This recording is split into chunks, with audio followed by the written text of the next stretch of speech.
Biblia explicada, un recorrido diario por las Sagradas Escrituras. Continuamos el estudio sistemático y hemos llegado al capítulo número 5 del Evangelio del Dr. Lucas, una investigación muy detallada. Y Lucas pertenece al grupo de los evangelios sinópticos. Mateo, Marcos y Lucas son los sinópticos, Juan no. Juan es un evangelio teológico. Se les describe a estos tres primeros como sinópticos por la relación que hay entre cada uno de ellos, por las similitudes en los relatos. Así que comenzamos entonces con el versículo número 1. Dice: aconteció que estando Jesús en el lago de Genezaret, en un momento X, ¿sí? No tenemos la fecha exacta, más o menos después de algunos meses, después de la tentación que sufrió en el desierto, estando ahí en Genezaret, en Galilea, el gentío, fíjate la diferencia del lenguaje, como lo decía Marcos y como lo dice Lucas. Lucas decía mucha gente, aquí Lucas dice el gentío. El gentío se agolpaba sobre él, sobre Jesús, para oír la palabra de Dios. Para oír la palabra de Dios. ¿Y qué es lo que hoy las personas quieren escuchar detrás de los púlpitos? ¿Quieren escuchar historias de superación personal? ¿Quieren escuchar, no sé, cuentos que los hagan reír? ¿Quieren escuchar a un hombre que salta, brinca, pega gritos? ¿O quieren escuchar la palabra de Dios? ¿Queremos escuchar filosofía? ¿O que nos cuenten relatos que nos hagan sentir cómodos durante ese momento que vamos a estar allí? ¿O realmente queremos profundizar en la Escritura? Si Lucas se dio la tarea de escribir que las personas iban y agolpaban a Jesús porque querían escuchar la palabra de Dios, es porque había hambre de la palabra. Y todavía esa hambre existe. No debería existir, en el sentido de que el pueblo de Dios tiene que estar bien alimentado. Y esos bien alimentados ayudarán a alimentar a otros, porque el mensaje se va a difundir de persona a persona. Por eso yo te digo que si tú crees que estos mensajes son importantes para tu vida, compártelo con otros. Dice el versículo número 2 que Jesús vio dos barcas. Aquí están más detalles. Dos barcas que estaban cerca de la orilla del lago, y los pescadores, habiendo descendido de ellas, lavaban sus redes porque habían intentado pescar. Habían salido a trabajar durante toda la noche. Y entrando en una de aquellas barcas, la cual era de Simón Pedro, le rogó que la apartase de tierra un poco, porque las personas agolpaban a Jesús. Y fíjate cómo el escenario, viendo lo que narró Mateo y lo que narró Marcos, cómo el escenario se enriquece y podemos ver la perspectiva desde un ángulo más completo. Muchas personas agolpaban a Jesús y Jesús, claro, Marcos también había dicho que Jesús por lo general predicaba a orillas del mar montado en la barca. Pero aquí, en este momento, vemos la primera vez que Jesús se monta en la barca de Pedro y le dice: apártate un poco, y sentándose enseñaba desde la barca a la multitud.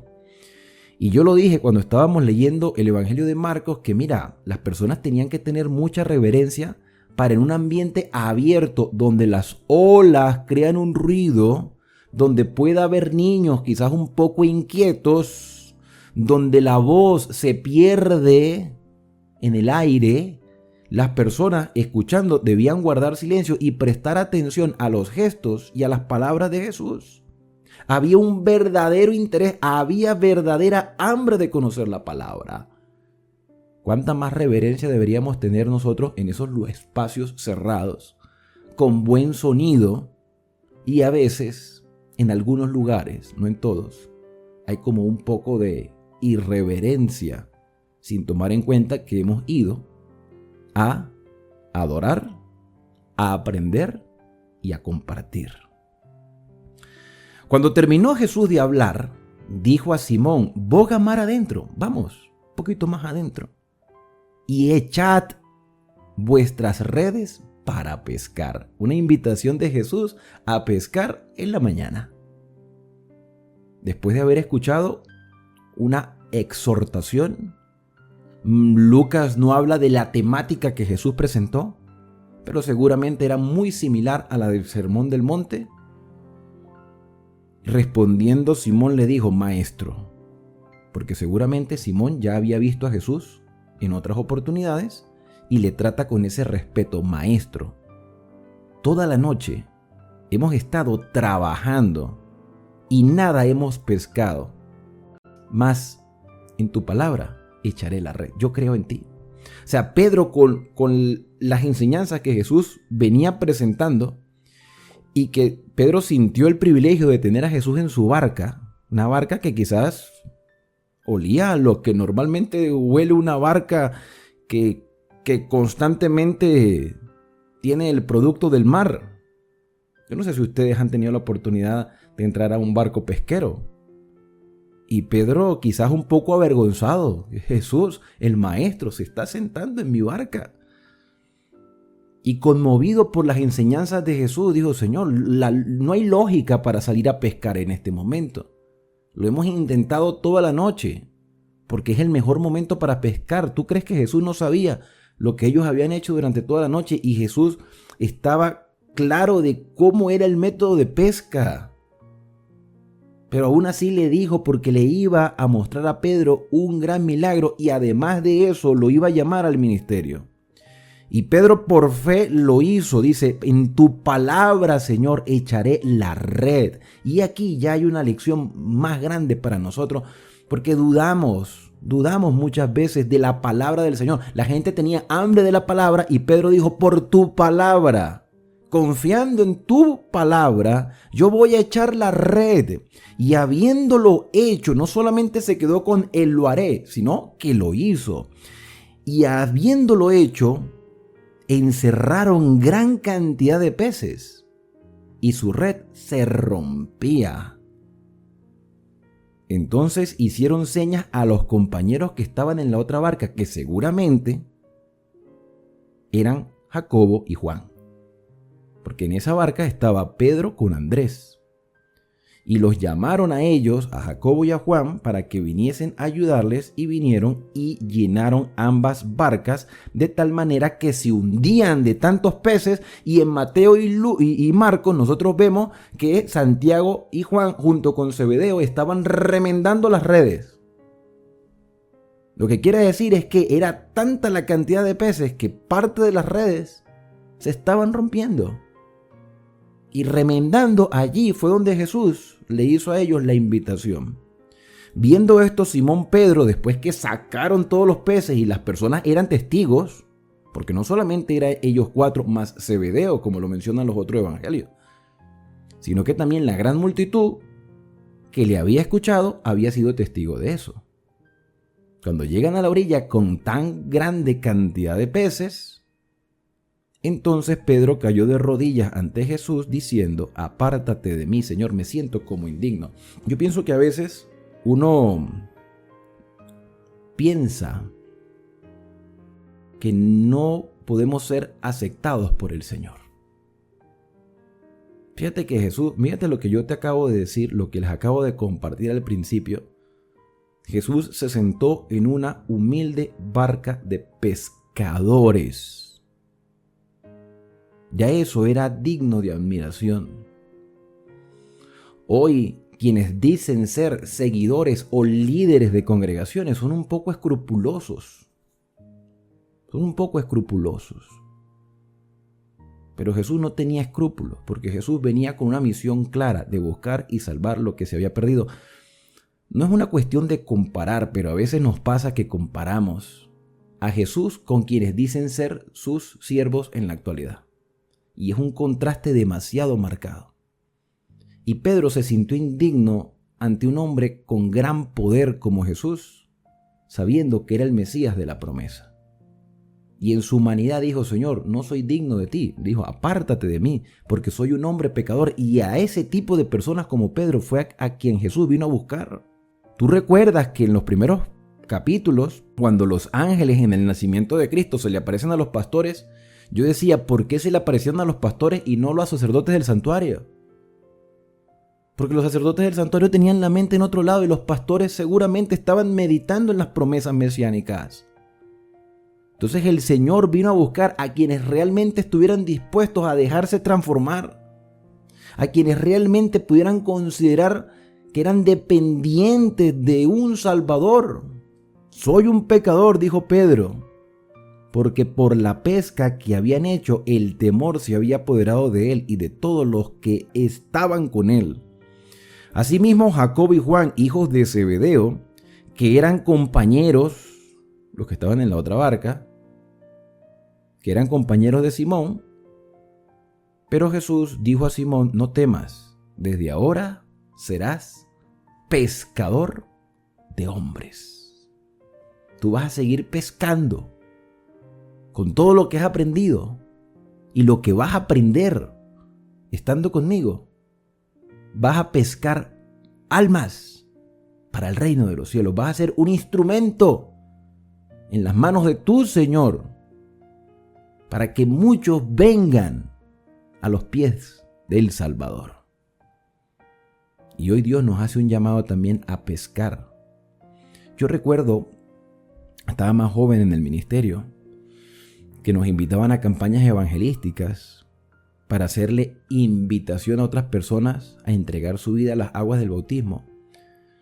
Pero quizás la inexperiencia, no sé, en algunas ocasiones no muchas personas estaban dispuestas a aceptar un llamado, una invitación a entregar su vida a Jesús.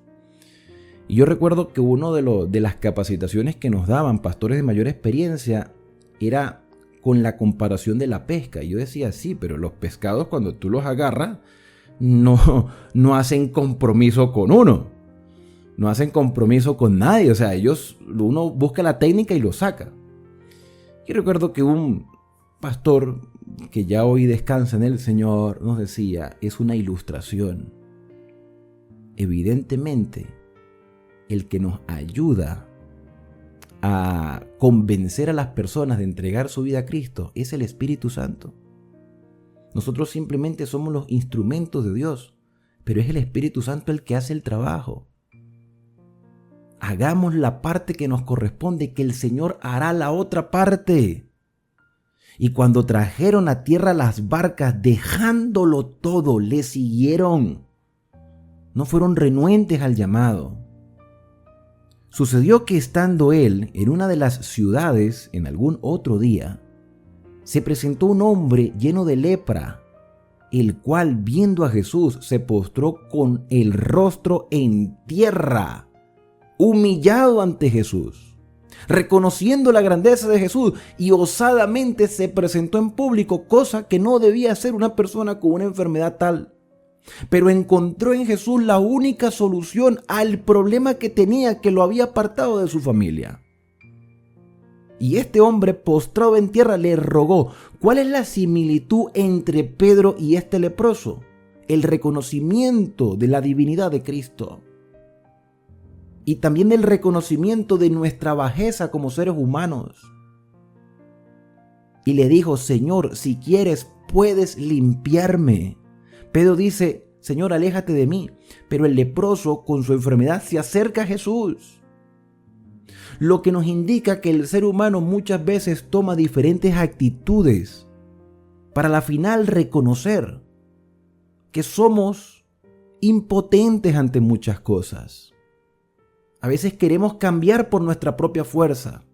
A veces creemos que podemos transformar nuestros pensamientos de la noche a la mañana. No, solo no lo vamos a lograr. Necesitamos que el Señor nos limpie, nos transforme.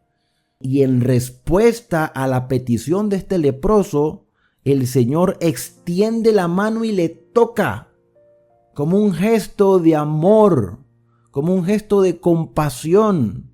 Un hombre que durante mucho tiempo había sido rechazado por su enfermedad, el Señor le toca, no necesitaba tocarlo y le dijo, yo quiero que seas limpio. Así como Jesús quería utilizar a Pedro como instrumento para ayudar a otras personas a entrar en el camino de la salvación, Jesús quería la limpieza de todas las personas, incluyendo este leproso, desde lo externo hasta lo interno. Quiero que seas limpio, y hoy el Señor quiere limpiar nuestra lepra espiritual, que se llama pecado.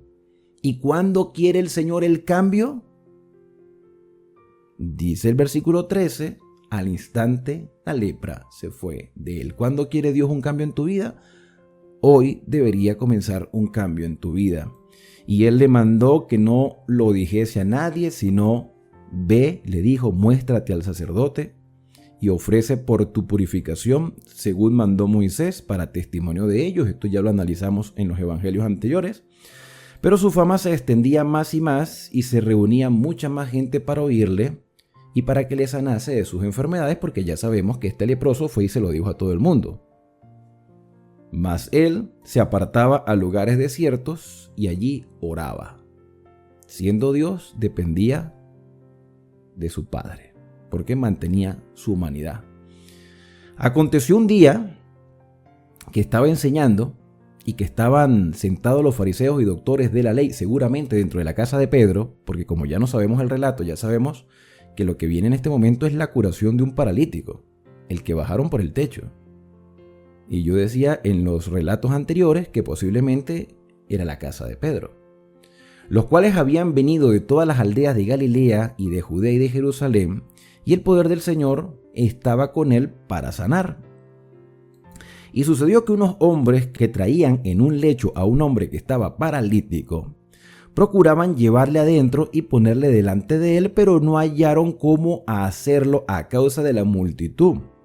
Subiendo encima de la casa y por el tejado, le bajaron por el techo, poniéndole en medio delante de Jesús. Y yo decía, mira, las personas, yo sé que tenían muchas necesidades y querían estar cerca de Jesús, pero fueron también medio indolentes al no permitir que pasara el paralítico, o que los amigos del paralítico lo hicieran llevar hasta la presencia de Jesús.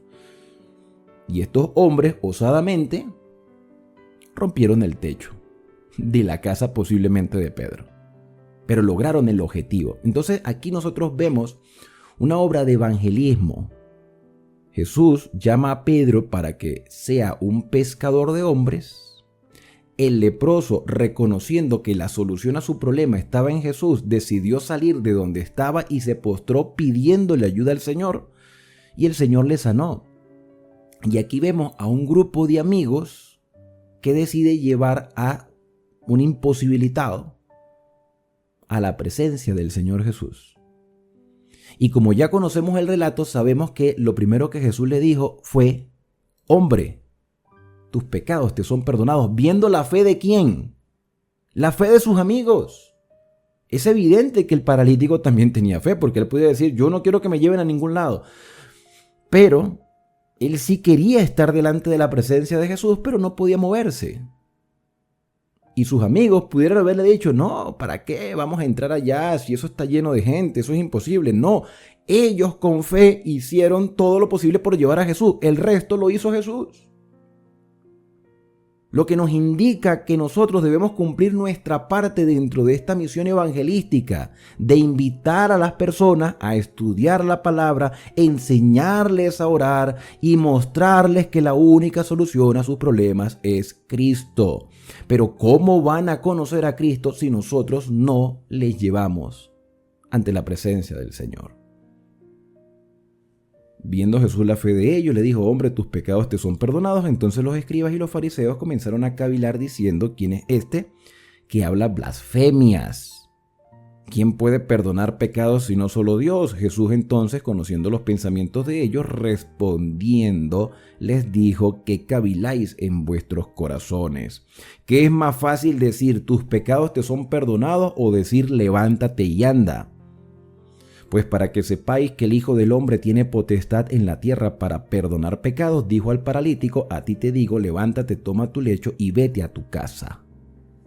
Al instante, versículo 25, levantándose en presencia de ellos y tomando el lecho en que estaba acostado, se fue a su casa glorificando a Dios, y todos, sobrecogidos de asombro, glorificaban a Dios, y lleno de temor decía: hoy hemos visto maravillas.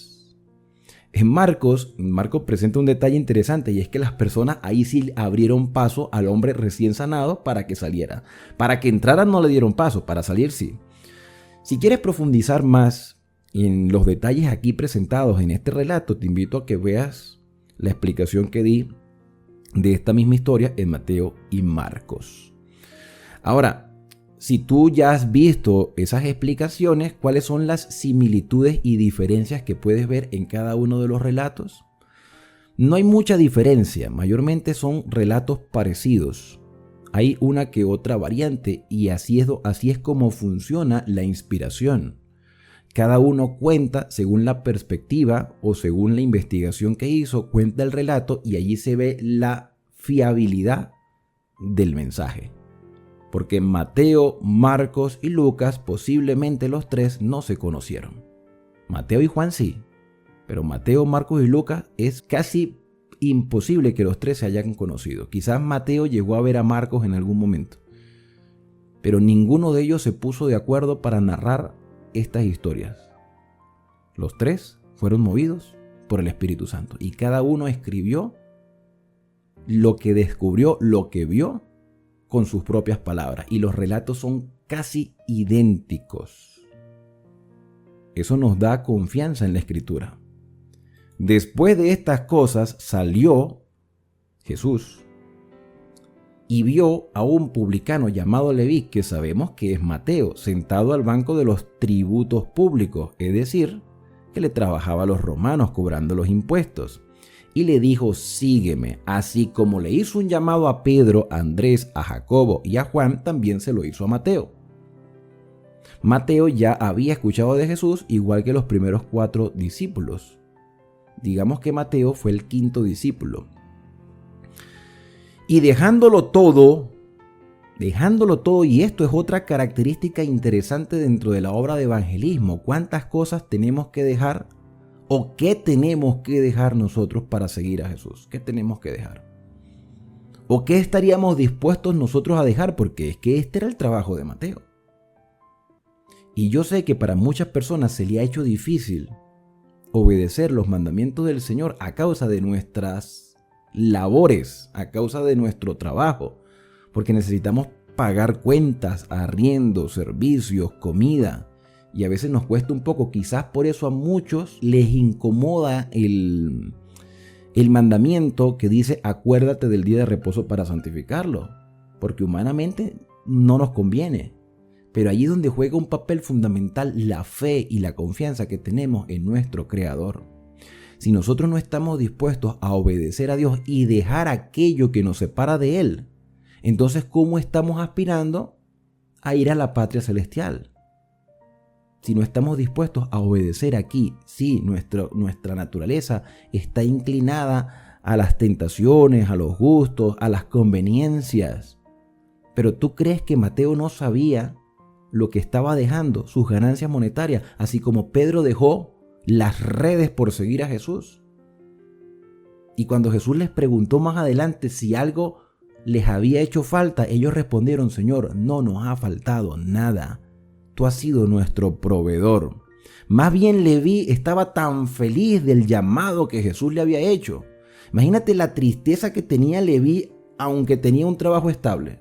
Imagínate lo vacío que se sentía Leví aunque tenía muchas posesiones materiales. Que él se sentía tan feliz de haber dejado lo que estaba haciendo para seguir a Jesús, que le hizo un gran banquete en la casa. Ahora, esto no quiere decir que fue el mismo día del banquete. Pudo haber sido varios días después, de manera de que Mateo tuvo la oportunidad de organizar bien su casa y hacer invitaciones a sus compañeros de trabajo o excompañeros de trabajo. Porque dice aquí que había mucha compañía de publicanos y otros que estaban a la mesa con ellos. Y los escribas y los fariseos, como siempre, como ya lo leímos tanto en Mateo como en Marcos, murmuraban diciendo: ¿por qué coméis y bebéis con publicanos y pecadores? Pero por la revelación de los 2 primeros evangelios sabemos que no se lo dijeron a Jesús de frente, se lo dijeron a los discípulos. Respondiendo Jesús les dijo: los que están sanos no tienen necesidad de médico, sino los enfermos. Y esto, por supuesto, haciendo alusión a las enfermedades espirituales.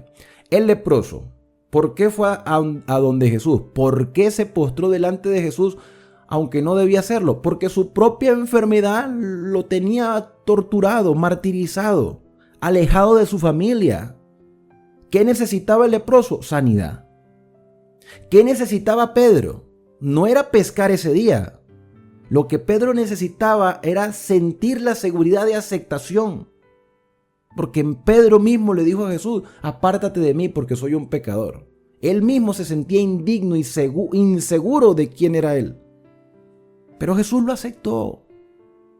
El paralítico no podía moverse solo. Necesitaba la ayuda de alguien, era dependiente. Pero el Señor le dio independencia física.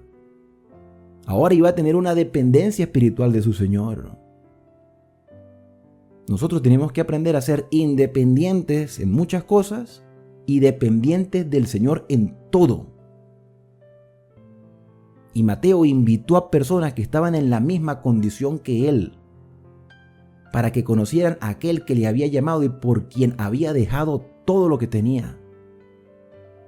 Y estos fariseos empezaban a decir, oye, pero tú estás comiendo con pecadores. ¿Por qué te relacionas con esa gente indigna? Y Jesús le dice, porque ellos están enfermos y necesitan sanidad y están reconociendo que están espiritualmente enfermos. Ustedes que se sienten espiritualmente sanos no buscan medicina. Sienten que no la necesitan. Por eso no he venido a llamar a justos o quienes se creen justos. Porque aunque yo los llame, no van a venir. Porque yo llamé a unos pescadores y me siguieron. Porque un leproso vino de allá de los leprosarios esos llenos de enfermos, me buscó porque sintió necesidad. Al paralítico lo llevaron porque sus amigos tenían fe que les podía sanar y que les podía perdonar el pecado a ese hombre que posiblemente había sido su parálisis consecuencia de sus errores. Y a este publicano que teniendo posesiones materiales prefirió dejar su trabajo para encontrar la paz en su corazón y sentirse lleno. Porque aunque es del pueblo judío y le trabaja a los romanos que le pagan bien, se siente vacío, siente que necesita algo para su vida. Y por eso me sigue. Y estas personas han sido llamadas al arrepentimiento. ¿Por qué? Porque son pecadores y están reconociendo sus errores. Entonces ellos le dijeron, bueno, aquí dice ellos hablando de los fariseos, pero en los contextos de los otros evangelios que ya leímos, sabemos que quienes le hicieron esta pregunta fueron los discípulos de Juan. ¿Por qué los discípulos de Juan ayunan muchas veces y hacen oraciones? Y asimismo los de los fariseos, pero los tuyos comen y beben. ¿Qué problema, verdad? ¿Qué problema? Esta gente ayuna y estos comen. ¿No sería más bien envidia? Sin embargo, vamos a darle un voto de confianza a quienes están preguntando, porque todos tenemos dudas en muchas cosas. Porque todos desde niños hemos recibido X cantidad de enseñanzas e instrucciones. Tú y yo. La mayoría de nosotros, la mayoría, por no decir casi todos, o todos, venimos de hogares cuyas raíces religiosas eran o son católicas. Y hoy en día católico es cualquier persona. Cualquier persona que diga, yo soy católico, católico fueron mis padres, católico fueron mis abuelos, católico moriré, hasta pegan un sticker en la puerta, como para que nadie venga a hablarles otra cosa.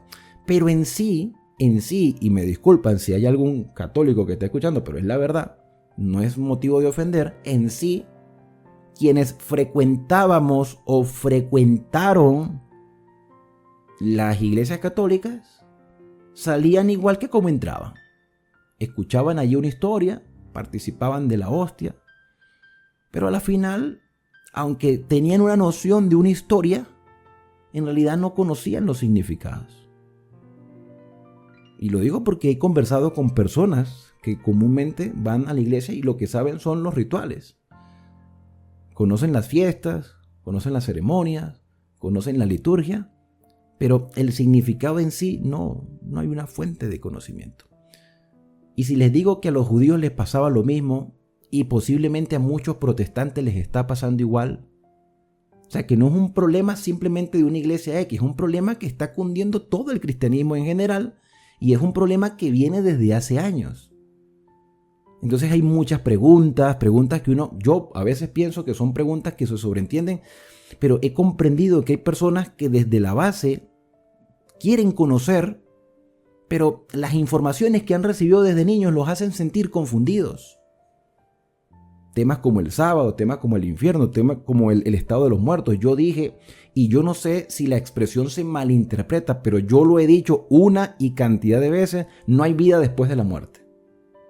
Yo no sé cómo lo entienden los que escuchan esta expresión, pero lo que yo quiero decir es que cuando una persona muere no se va al cielo inmediatamente ni se va al infierno inmediatamente, como dicen algunas personas que se van al infierno a quemarse por toda la eternidad de una vez porque fueron malos y si fueron buenos se van directo al cielo. Eso no es así. Todo el que muere, justo o injusto, van al mismo lugar, al Seol, a la tumba, al sepulcro, y estar en un estado de inconsciencia hasta el día en que Cristo venga, donde los muertos en Cristo resucitarán primero.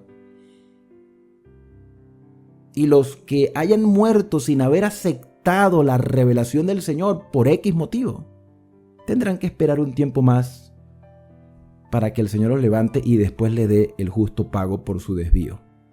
Y eso lo vamos a hablar en profundidad en el libro de Apocalipsis. Entonces, volviendo aquí al relato, vemos que los discípulos de Juan preguntan, mira, tenemos dudas, nosotros estamos ayunando y ustedes están de fiesta. ¿Por qué nosotros ayunamos y ustedes no?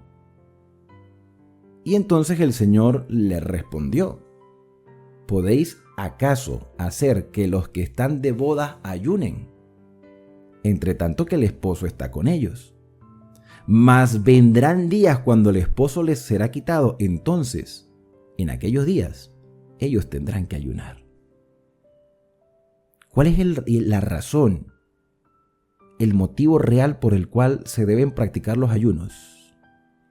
¿Tú crees que Dios se contenta porque las personas pasen hambre? No, si más bien Dios le dijo a Adán, come de todo lo que quieras de este huerto, menos de un solo árbol. De resto, come lo que quieras. Por supuesto que nosotros tenemos que tener hábitos de temperancia. Hay horas de comer, hay horas de abstenerse de comer, así como hay horas de descansar y como hay horas de trabajar. Entonces, ellos estaban allí celebrando porque estaban reconociendo o estaban aprendiendo de quien estaba acompañándoles en ese momento era el Mesías prometido. Y la razón del ayuno era conocer la voluntad del Señor. Había prácticas de ayuno y lo estudiamos en libros del Antiguo Testamento donde el Señor aborrece el tipo de ayuno formalista. No sean formalistas, no lo hagan simplemente por cumplir.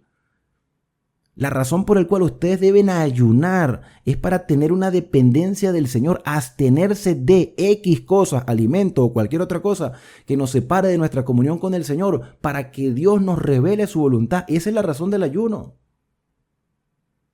Y el día en que el Mesías ya no esté en su pueblo, Jesús dijo, cuando ya yo no esté con ellos, ellos van a tener que ayunar para que conozcan mi voluntad. Y aquí utiliza el Señor una parábola, versículo número 36. Les dijo también una parábola. Nadie corta un pedazo de vestido nuevo y lo pone en un vestido viejo. Eso es desquiciado, ¿no? O sea, tú vas a agarrar una tela nueva para remendar un vestido viejo. O sea, y no es que sea un vestido que todavía aguante carretera. Estamos hablando de un harapo. Tú no vas a agarrar una tela nueva para remendar un harapo. Pues si lo hace, no solamente rompe el nuevo, sino que el remiendo sacado de él no armoniza con el viejo. Aquí el Señor hace un contraste entre lo que sirve y lo que no sirve. Nadie echa, y continúa con la misma parábola, pero ahora comparándolo con vino. Primero lo compara con una tela que sirve, con una tela que no sirve, y ahora hace una comparación del vino. Nadie echa vino nuevo en odres viejos. Para los que no saben qué es un odre, es un recipiente de cuero que conserva el vino. Por supuesto que el cuero, cuando agarra líquido, si se seca, se cuartea. La idea es que siempre tenga líquido para que se mantenga el cuero húmedo y no se cuartee. Entonces Jesús dice, nadie agarra vino nuevo y lo pone en odres secos, deteriorados. De otra manera, el vino romperá los odres porque está cuarteado el odre y se pierde el vino que con tanto sacrificio se compró o se elaboró. Y por supuesto que esos odres se van a perder porque ya estaban envejecidos. Pérdida por todos lados. ¿Cuál fue la recomendación del Señor Jesús con esta historia?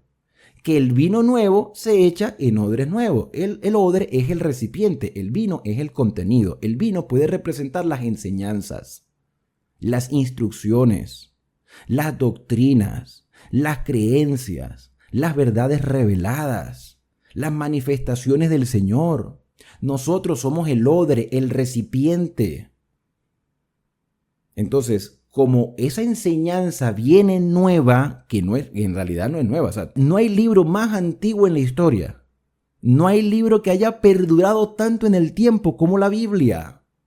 ¿Tú crees que hay un libro más antiguo que la Biblia? No lo hay. No hay un libro más antiguo que la Biblia. Pero hay personas que desconocen su contenido. Entonces, para muchas personas, lo que escrito está hace miles de años puede ser un vino nuevo. Y nosotros tenemos que ser odres nuevos. Y la única manera de ser odres nuevos es experimentando una renovación espiritual para que la enseñanza se conserve en nosotros, para que podamos vivir según las exigencias del Señor y recibir esas bendiciones que Él ha impartido a su pueblo a lo largo de toda la historia. Ahora, tú ves que en estos 38 versículos que acabamos de leer, todo lo que acabamos de leer ya lo habíamos analizado en Mateo y en Marcos. Es la misma enseñanza, quizás desde una perspectiva diferente, pero son las mismas historias, son las mismas lecciones, con una pequeña diferencia. Y esa pequeña diferencia está en el versículo 39. Esta expresión que me llama la atención que algunos comentaristas llegan a decir que hay quienes consideran que esto es una añadidura. Pero la evidencia muestra que fue Lucas escribiendo las palabras del Señor Jesús. Jesús termina, o Lucas termina este relato en palabras del Señor Jesús diciendo, ninguno que beba del añejo quiere luego el nuevo. ¿A qué se refiere Jesús cuando habla del añejo, del vino fermentado, del alcohol? El alcohol perjudica el organismo. El vino fermentado afecta el cuerpo y es lo que crea una sensación de éxtasis momentáneo y en algunos casos altera los sentidos. Altera los sentidos porque hay personas que por el alcohol hacen cosas que cuerdos no harían. Entonces, una vez que se ha probado el éxtasis del vino fermentado, una vez que se ha sentido esa sensación de placer momentáneo, es muy difícil que alguien quiera probar algo nuevo. Y esto desde el punto de vista espiritual nos indica que muchas veces nos aferramos a tradiciones, a enseñanzas que se nos dieron desde niños, infundadas, que no tienen fundamento, que no tienen base en la Escritura porque se nos enseñó en nuestro desconocimiento.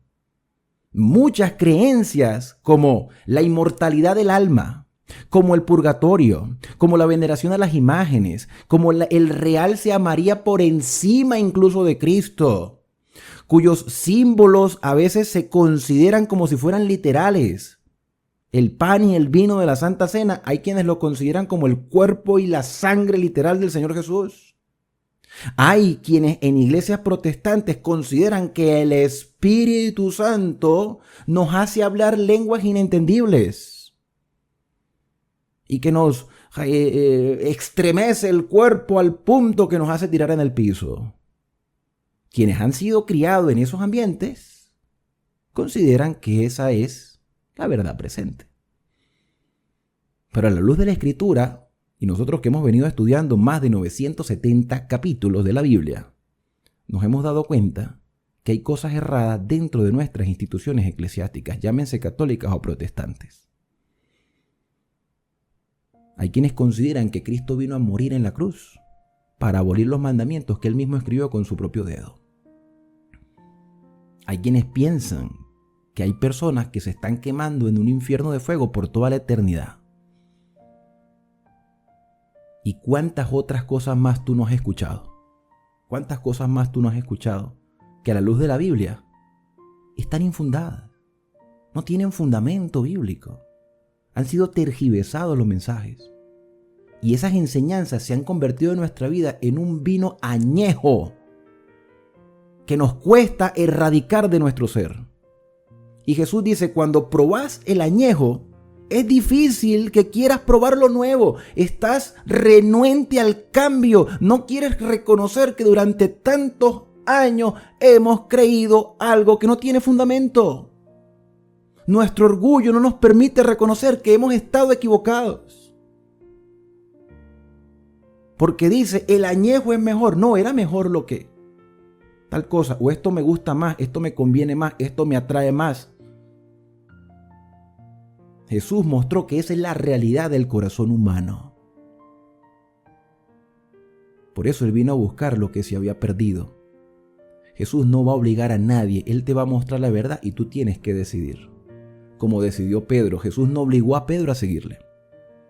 Como decidió el leproso no fue que Jesús lo llamó del leprosario y le dijo, ven para que te sane. No, Él decidió buscar a Jesús. Así como el paralítico accedió voluntariamente que lo llevaran sus amigos ante la presencia del Señor. Así como Leví decidió pararse de la garita de peaje voluntariamente, seguir a Jesús y prepararle sin que Jesús le pidiera un banquete en su casa, invitando a sus amigos que no fueron obligados a ir. Y ya que le están preguntando sobre la temática de por qué ustedes comen mientras nosotros ayunamos, Jesús aprovecha y dice que necesitamos hacer cambios en nuestra vida.